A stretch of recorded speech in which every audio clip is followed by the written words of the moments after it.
Welcome to Nerdcouver episode 9! Woot! Yes, we've got lots of fun, awesome comics to talk about.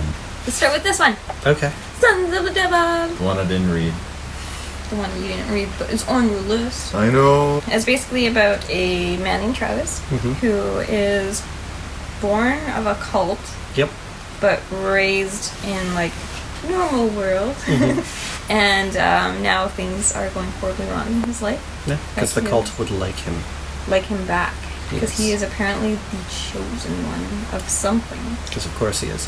And, they're probably up to no good. Travis doesn't know who he is, but he's got some serious rage issues that he's trying to deal with because he's not a terrible human being, he's just a cursed one. But I do like the writing in it a lot because I feel like the character is super relatable and, realistic. It's just, he's... Flawed. normal. Yeah, he's, very flawed. Deeply flawed. And I don't know, I think he's really relatable, so... And the artwork is fantastic. Yes, it is. I had to flip through it. Tony, his art is really good. Yes, it is. I like it. So, Fight Club. Tyler Durden kidnaps the narrator's son. Sebastian. Yeah. Goes by Sebastian. I don't think we ever actually mentioned that in issue 1. Yeah, because in the book and the movie, the narrator is actually never named. I tend to call him Calvin. Like a Calvin and Hobbes? Or? Yeah. Okay. Well, there's a theory that the narrator is Calvin and Tyler is Hobbes. They grew up, somebody did this whole long essay and related the entire thing to Calvin and Hobbes, and I don't know, it stuck with me. So Calvin's son has been kidnapped by Tyler, and Calvin has realized that there's only one way to actually combat Tyler, because Tyler, as the dominant personality, sort of knows everything Calvin does. Yeah. But the inverse is sadly not true. So, and we also find out how much the Tyler personality has been screwing with him. Yeah. Marla's been giving him placebos in place of the actual medication that's supposed to sublimate the Tyler personality. Because she needs to bone. Yes. That's literally it. She just wants to have sex. So And- Okay. Making matters worse, his court-mandated psychologist is giving him hypnosis, Yeah, but works for Project Mayhem. Yeah, so all he does is hypnotize him, lets Tyler out for 45 minutes. Yeah. And then, But he's figured it out. yeah. So he's not unwilling to do hypnosis anymore. He's trying to fight Tyler, and it's working out horribly. Yeah. It's fantastic. It's going to be really, really interesting to see where this goes. Marla has some incredible moments, and then we get to go back to Paper Street. We do. And So- Sebastian gets his face just messed up. Yeah. Obviously, Okay. so no one will recognize Yeah. Mr. Durden. Yeah. Really interesting book. It feels more like this is... The first issue was definitely a quick punch. We want to get you involved in this and invested in this very quickly. This is a lot more setting. Yeah, this is much more decompressed read this time around. So there's not nearly as much to it, but what's there is fantastic. And I'm really looking forward to seeing where this goes, because we've now got a fight between equals, two arch nemeses who, happen to inhabit the same body. Yeah. Yeah, no, actually, I'm really liking just the flashbacks that happen. Yeah. They just go over how much control Tyler's had over the narrator's life. Yeah. His whole life. Even as a kid, Tyler Durden's still there. Just a little mini kid Tyler Durden. It's just Yikes, that's a scary No, one. it's everything adorable. behind this kid's life has been his alternate personality. Yeah. Look at that, Jenna. Look what happens. She bashes his face in with a toilet He bowl. asks her Yeah, to. he asks her to. So he can disguise breaks it. himself. Breaks it on his face. And also, actually, what I'm liking with Cameron Stewart's artwork is all the big moments he has drawn out as. There's that interesting contrast between when Tyler is in charge and when Calvin is in charge. It's sort of like a washed out color palette that then switches whenever Tyler is in charge or Tyler is present. Much more brighter. That's pretty cool. Yeah. Wayward has beautiful art. Yeah. Like, oh my god, I love this Oh, book so wow. much. Yeah. See? Yeah. I saw the first trade sitting at home and I haven't read it yet. You haven't read it yet? Get on that, You man. really need to. The background stuff they've got for just mythology and Japanese history is worth the price of the comic alone. So yeah, I still kinda killer like artwork. Castle better. Really, really interesting stuff, and it talks about dirt spiders, Dirt which is spiders. awesome. And the crazy cat girl. I need to read this book. You do. really do. So it just plays on the idea of Japanese mythology, and now we get exactly how terrifying I am trying to remember her name is. Main character with the red hair. Rory. Thank you. Rory Lane. Yeah. She has really intense magic powers. Uh-huh. Like, before you kind of were just like, oh, okay, she can see, like, the strings of fate. But now she can manipulate them. The strings of fate.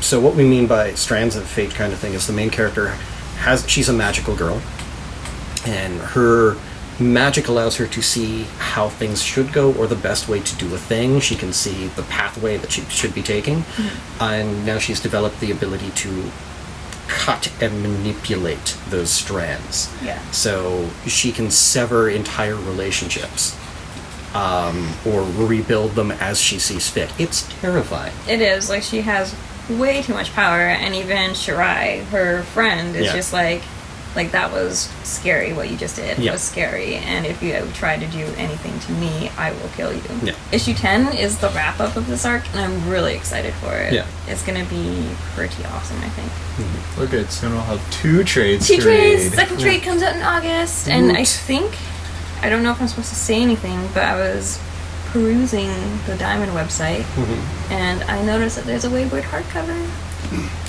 Okay, so that might be a purchase. Yeah. There's Deluxe a lot hardcover. of hardcovers coming out Rat in Queens September. is coming out, and well, the Wayward one doesn't have a date yet, Oh, it's just so I think it's there. probably going to be in not this month's previews, like July, but August. Yeah. So it'll probably come out around Christmas time.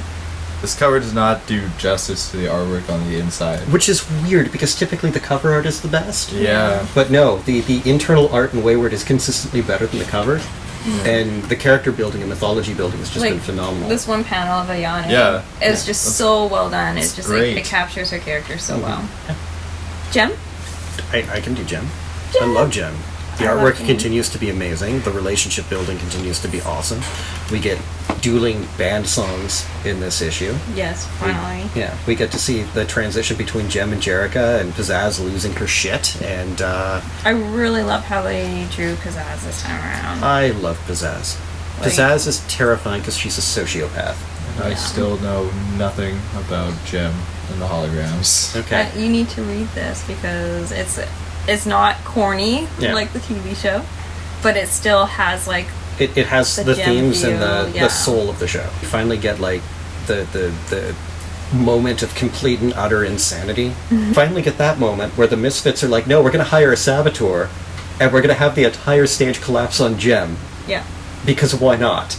And that's where we end the comic. With the stage collapsing. It's Yeah. just like, obviously, she's gonna make it out okay, but it's just like, this is the pizzazz that I know and love. Yes. One thing I do like about the comic, though, is how, like, it's clearly just pizzazz that is Crazy. the crazy one. Whereas, like, in the TV show, the other Misfits, they didn't really get a lot of development. It was always just, like, pizzazz and then the people that followed her. No. And this one, like, not All of Kimber, Stormer. Yeah. actually like stands up to her and has a personality, which I really like. Well, I like the interplay between Stormer and Kimber. Thank you. Yeah. Wow, I'm terrible with names today, and I apologize for it.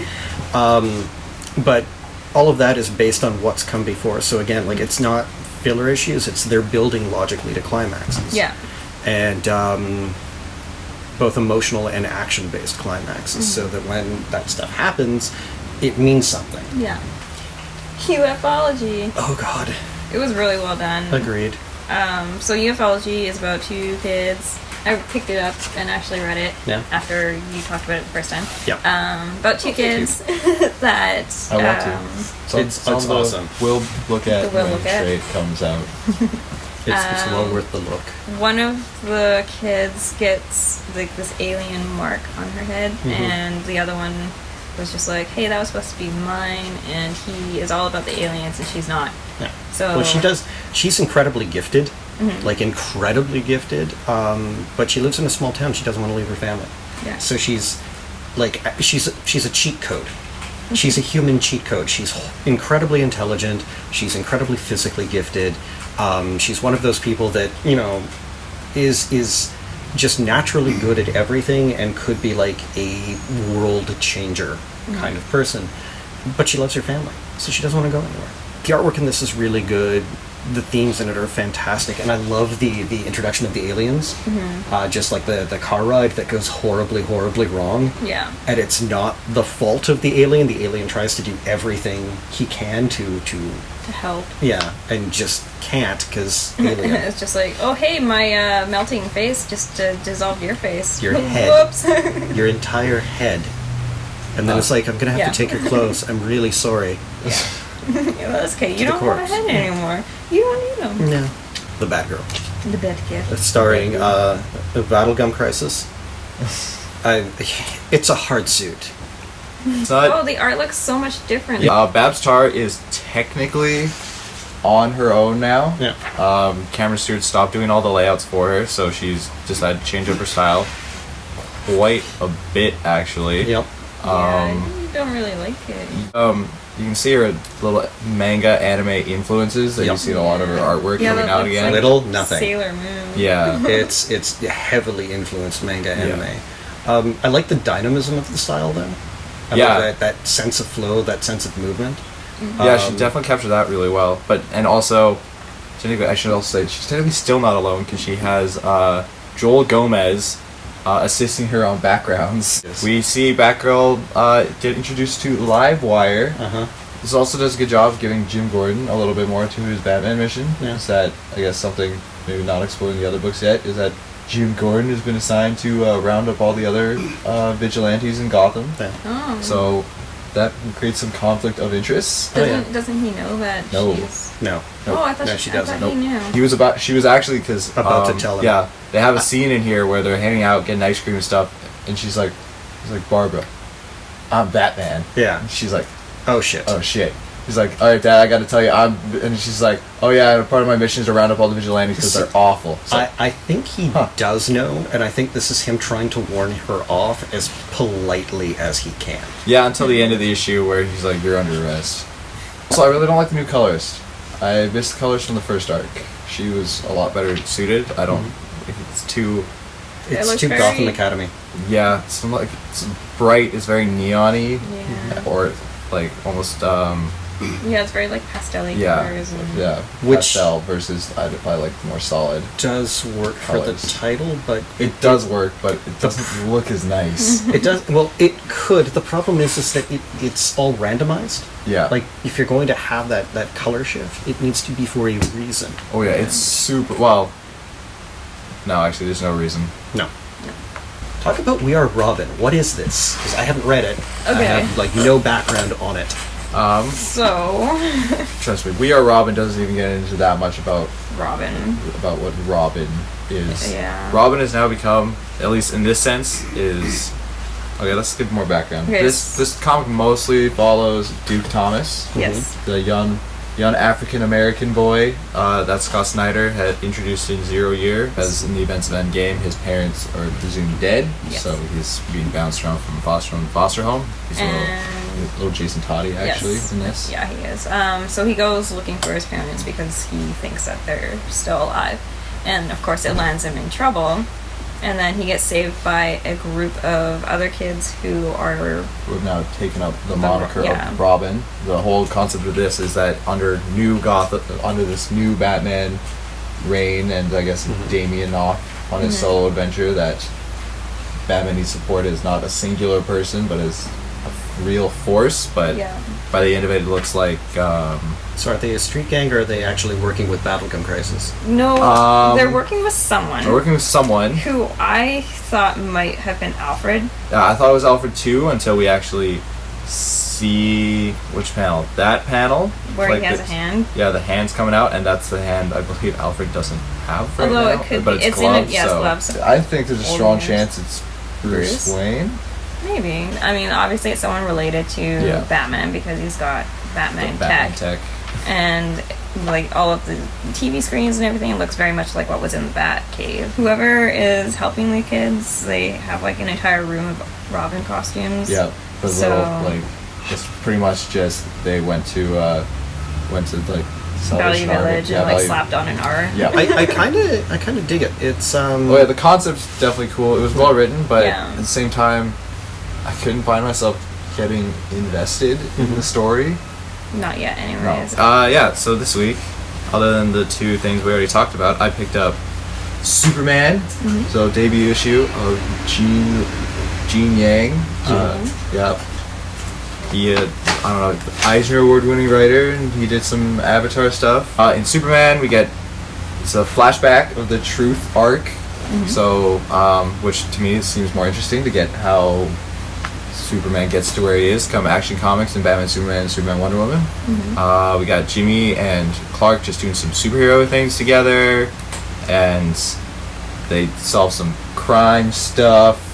It was a very decently paced issue. Clark actually, funny enough, is getting blackmailed by somebody who sends him photos of him changing into Superman from, I guess that was issue 40, I think, that happened. Looks like that's from. This issue ends with some people shooting up the car that Lois, Jimmy, and Clark are occupying with this person that they rescued. Interesting. And people are just like, Clark, you alright? It's like, Clark! He's so, fine. He's fine. And then I also picked up Grayson, number 9. And this sets up the new status quo for Grayson with Helena Bertinelli now in charge of Spiral. And that's pretty cool. That's the best decision. And actually the first page of this issue is heartbreaking. Oh no. He's sitting there because he's making his report to Mr. Malone. And he's just like, are you there? Can I come home? Yeah, he's like, Bruce, can I come home? It's so sad. Yeah.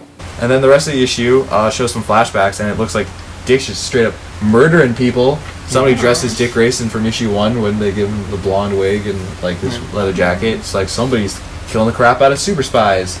And so Helena Bertinelli is just like, what's going on? They make, again, one of the funniest jokes, because these writer pairs love to just make all the dick jokes and all the just like general sexuality jokes when it comes to Dick Grayson, because it's Dick Grayson. It's Dick Grayson. He's everybody's sexuality. Yep. So there's literally a point where he's putting on a suit and he's just like, oh, I hate this, and he's talking about a bow tie, and he's just like, tell me, am I straight?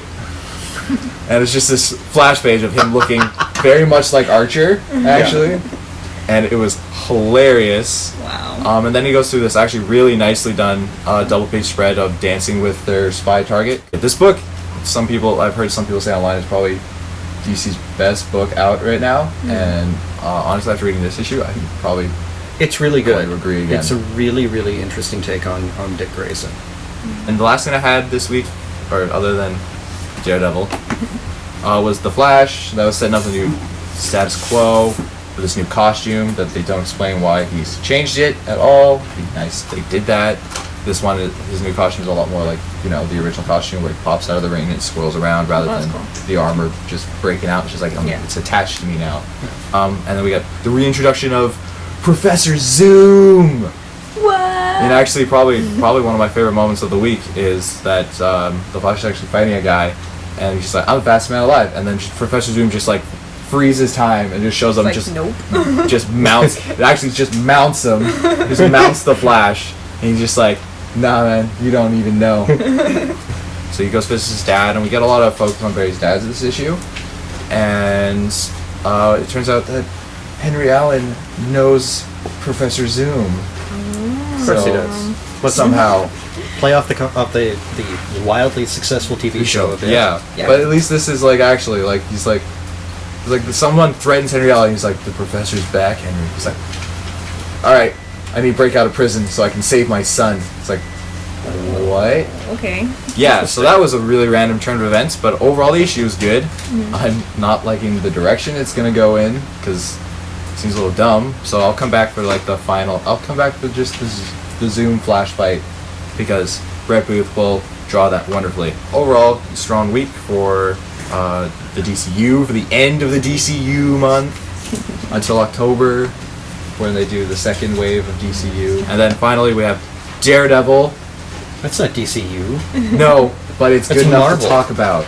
I'm going to talk about it's the one Marvel Daredevil book is apparently I still read. So good that it breaks his DC rule. Breaks my DC rule of the month. That Daredevil was so good. That should tell you everything you need to know. Yeah, because you should be. There's only 3 issues left of Mark Waid's amazing run on this book. I'm going to be so sad when it's over. Mm-hmm. But definitely we get the inkling of what the new status quo is going to be.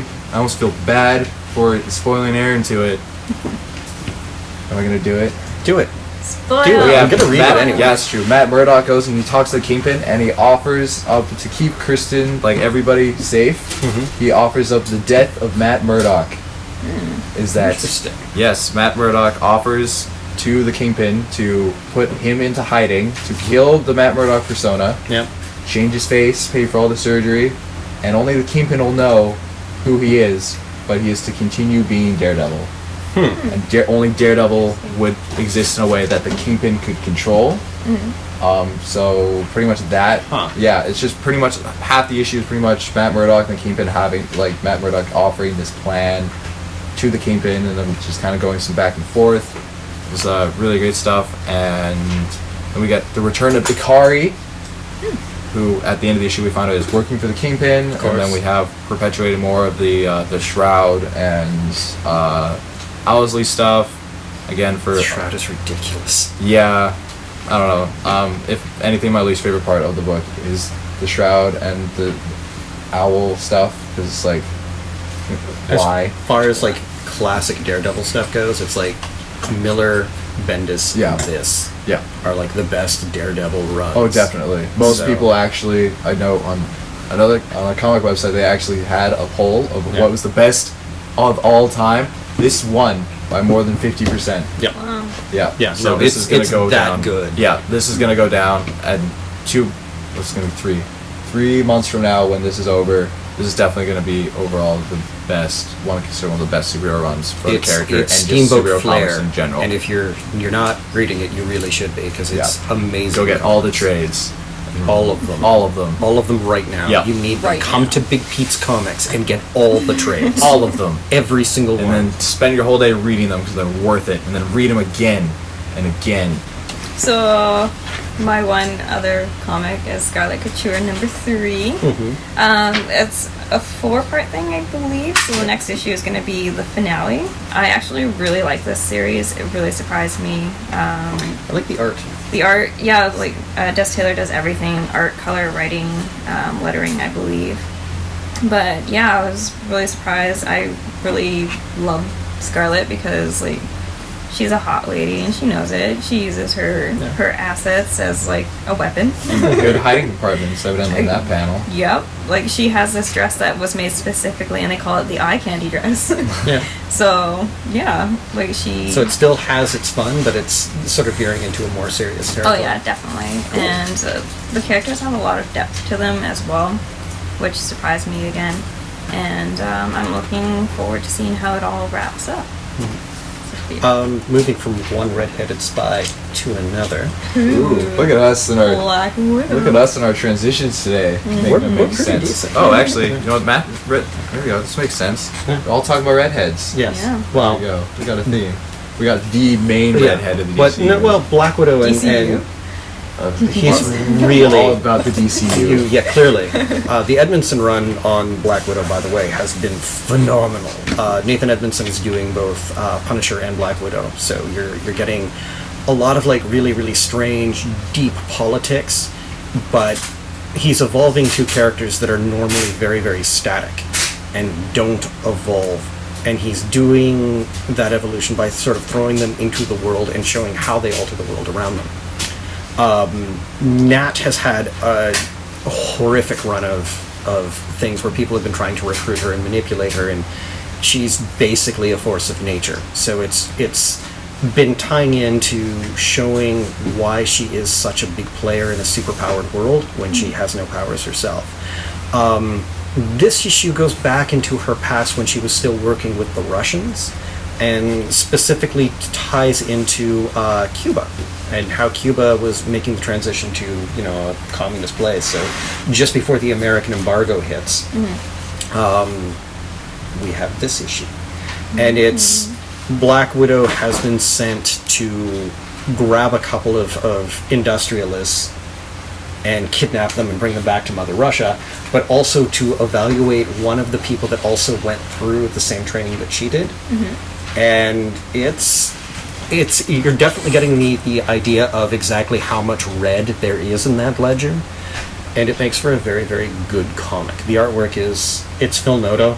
So it's gorgeous. The facial expressions are a little weird and sketchy in this issue, particularly around the eyes, but the coloring still remains phenomenal. Ninjak is totally sold out, so I can't show you the comic, but it's beautiful, and it's basically the Batman of the Valiant universe is this horrible, old, rich English man who has become an adrenaline junkie and was trained in the ways of the ninja, and it's a very...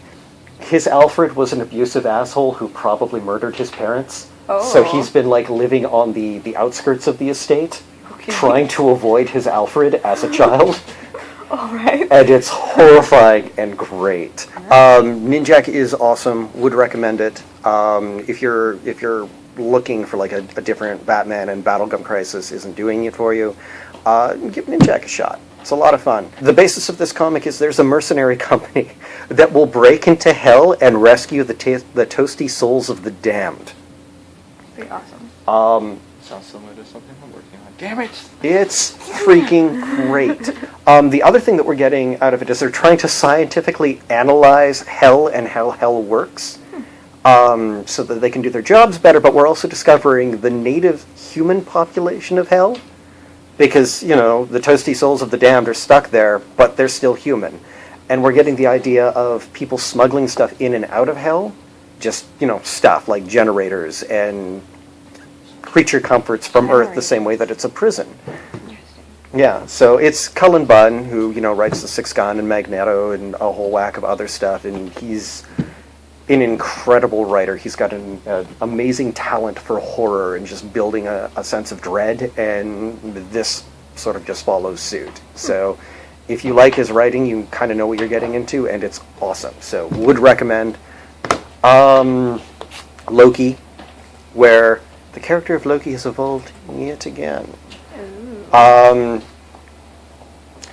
basis of this comic was Loki comes back and is, the god of lies and doesn't want to be a villain anymore. Loki, like Deadpool, is aware that he's a comic book character. So he realized that he had gotten stuck as a villain and doesn't want to be a villain because he's really the god of chaos. But he's become the god of lies. And so he cut a deal with Asgard where he was like, okay, so I will fulfill missions for you as your intelligence agency.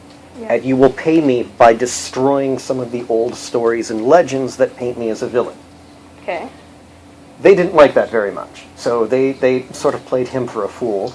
And he found out about it and got very upset and very angry. And a future version of him came back to try and turn him evil again. Okay. And that didn't work so well for future version of him. So he's gone from being the god of lies to the god/goddess of stories, because he'll happily switch between genders because he just doesn't care. Lady Loki. Yeah, so we get Lady Loki, but we also get the origin of his neighbor, Verity Wells. Oh. And Verity is a woman who sees the truth in everything, all the time. We get that. But at the same time, there's the Battle World stuff is sort of leaking into and tainting this otherwise fantastic comic, because the more I read Secret Wars, the angrier I'm getting at it.